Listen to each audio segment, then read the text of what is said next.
ई मैडम कहती गुड़वा में डाल के और अपन गुड़वा चटवावल जाला ई मछरिया से। भाग तोर बोही चौधरी इहो काम होला का इंडिया में? हम तो ना सोचले रही। हमार तो सपना पूरा ना भइल, मछरी के खाए वाला सपना जौन रहल के पूरा ना होके पहले कहनी चलो हमहू तनी गुड़वा चटवा के देख ली कैसन लागत है। ई चटे गोड़ जैसे ही हम डलनी है ना।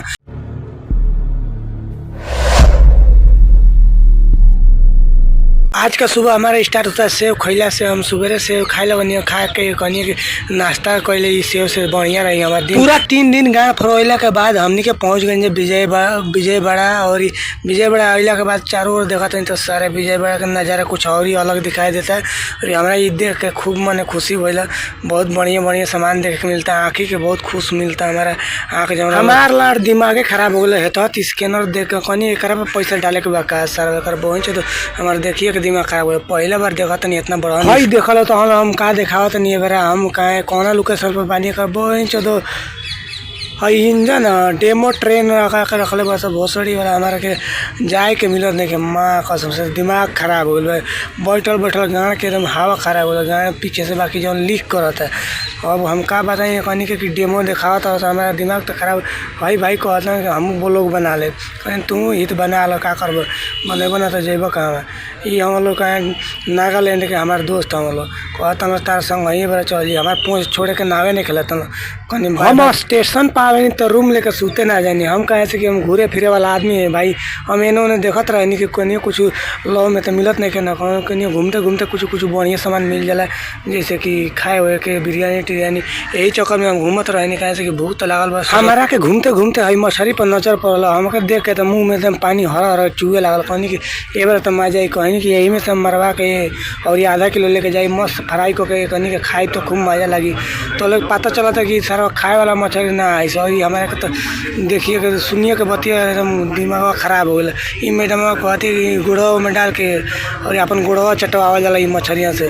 भाग तोर बोही चौधरी इहो काम होला का इंडिया में? हम तो ना सोचले रही। हमार तो सपना पूरा ना भइल, मछली के खाए वाला सपना जौन रहल के पूरा ना होके पहले कहनी चलो हमहू तनी गुड़वा चटवा के देख ली कैसन लागत है। ई चटे गोड़ जैसे ही हम डलनी है ना गुड़वा में मध लागल बा के चाटे लगल सर गुदराउन बरतल कि मनवा देख के मैं कैसन कैसन होगा तो भीतर ही बुझाता कि हमें फील कर दिया सब हाउ वाला।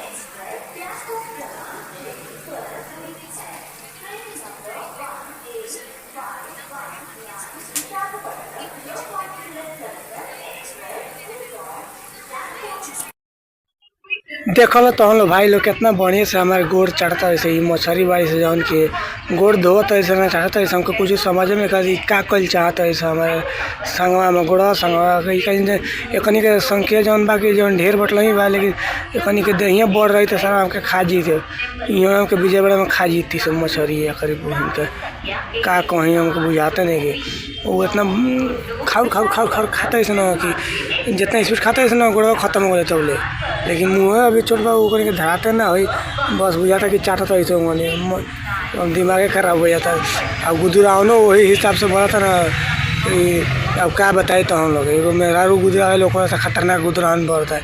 मेहरारू वाला फील देता है मछली है करीब वहीं करा के क्या बताए तो हम लोग तो हम लोग को वही वाला ना विजयवाड़ा में तो चेक करिए लगा के कैसन मजा आता है वो फील आ जाता हम लोग एकदम हाउ वाला गुजरावन वाला बेसी अधिकांश सोचे की जरूरत नहीं के गुजरावन वाला फील आ जाता हम लोग मजा वाला। लेकिन